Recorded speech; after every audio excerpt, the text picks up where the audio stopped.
Deck is by Trex.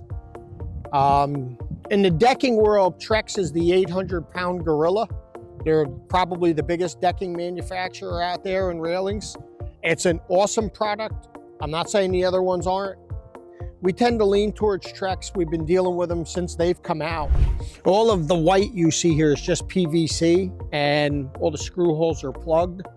This afternoon when you come back and it's 78, 80 degrees, this gap won't be here. That's how much this material will expand and contract. The boards don't really grow in the width, they'll grow in the length, and that's pretty much on anything. So if we don't gap it, your deck is going to start doing this because it's pushing against the other boards. Whenever you lay composite lumber or you're working with it, try to remember, whenever you take a board, the first thing you do is cut at least an inch off one end, then measure from there and cut the other end. You can't leave the factory ends because they've been out in the weather for so long, they'll swell up. I can always go to a job and tell when the guy didn't read the directions and didn't cut the end of the board because they're big, they're usually curled up a little bit. And that's just from them sitting in a lumber yard and that type of thing. Once you do it and you put them down, they're fine. And we can raise and lower these boards so all this is flush. Because I have one board here that has a little rounded edge, and this board, which is pretty much like this, is a square edge. So as we put these in, and there's clips that we put down, and these little clips go in between these. This is a solid board. These are all grooved, which means they're grooved on both sides. Clips go in and they hold them down to the beams. What you see over here is what they call joist tape. This is a butyl tape, okay? And you put this over the top of each joist before you put your clip down and your screw in, and then it seals around it. I will say one thing, and I don't really care what the manufacturers say.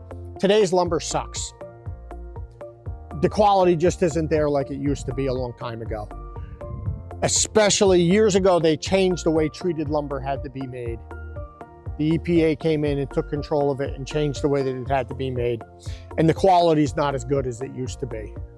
So a treated lumber deck that we were doing 20 or 30 years ago would last 40 years. These frames typically don't anymore. They say they will, but we've seen these start to rot. So you really have to protect the top of the joist. You don't have to worry about the bottom so much, but the top where you're making all the penetrations in the clips every 5.5 inches is a lot of holes. And over time, the water gets in there and it will rot the lumber. If your deck is less than 12 inches off the ground, build a patio. You need airflow under your deck to keep the wood dry, to keep the bottom of the Trex dry. If you look at the end cut of the Trex, remember this is made with recycled lumber and things like that and glue.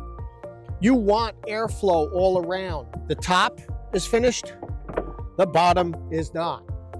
You need airflow under this. Even the Trex instructions tell you that.